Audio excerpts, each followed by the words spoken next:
এখানে এসে রাজাকার রাজাকার স্লোগান দেন, পাবলিক জেনে গেছে আসল রাজাকার কে, ঠিক কিনা? যারা বাংলাদেশে টাকা লুটপাট করে বিদেশে বাড়ি করে, যারা দুর্নীতি করে টিনের ঘর থেকে অট্টালিকা বানিয়েছে, এরা হয়েছে বাংলাদেশের আসল রাজাকার, ঠিক কিনা?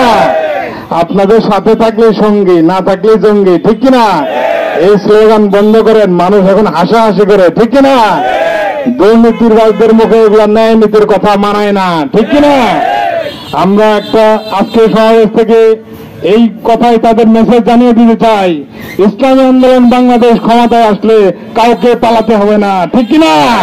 কারণ ইসলামের কাছে সবাই নিরাপদ, সবাই সমান অধিকার তারা ফিরিয়ে পাবে, ঠিক কিনা? আর দুর্নীতিবাজ, এক দুর্নীতিবাজ আসলে আরেক দুর্নীতিবাজ পালায় যায়, ঠিক কিনা? এই জন্য আমরা সবাই ঐক্যবদ্ধভাবে সামনে সংসদ নির্বাচনে পেয়ার পদ্ধতিতে নির্বাচন চাই, ঠিক কিনা?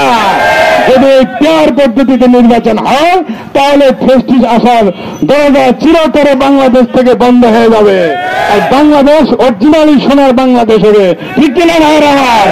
আমরা সবাই প্রস্তুত আছি তো ইনশাআল্লাহ?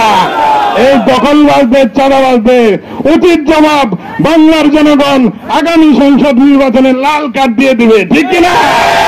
এরা আগাম গোকাম যা করতেছে করতে দেন, সামনে দেখতে পারেন এগুলো একটা নির্বাচনে তারা জামানত বাজেয়াপ্ত হয়ে যাবে, ঠিক কিনা?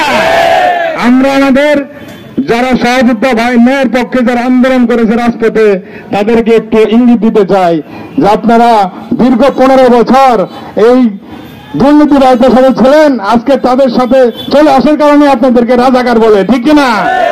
আমরা এখন চাই আমরা একতাবদ্ধ হয়ে, কারণ হক এবং বাতিল কখনো এক হয় না, ঠিক আছে না? এই জন্য যারা আমরা ন্যায়ের পক্ষে আছি সবাইকে ঐক্যবদ্ধ হয়ে যদি আমরা এক প্ল্যাটফর্মে আসতে পারি, বাংলাদেশের জনগণ আমাদেরকে ক্ষমতায় নিবেই নিবে ইনশাআল্লাহ। আজকে প্রশাসনিক ভাইয়েরা সার্বিক সহযোগিতা করেছেন, আমার মিডিয়া কর্মী ভাইয়েরা, সাংবাদিক ভাইয়েরা, সকলকে ইসলামী আন্দোলনের পক্ষ থেকে অভিনন্দন এবং শুভেচ্ছা জানিয়ে আগামীতে আমাদের এইভাবে সার্বিক সহযোগিতা করবেন।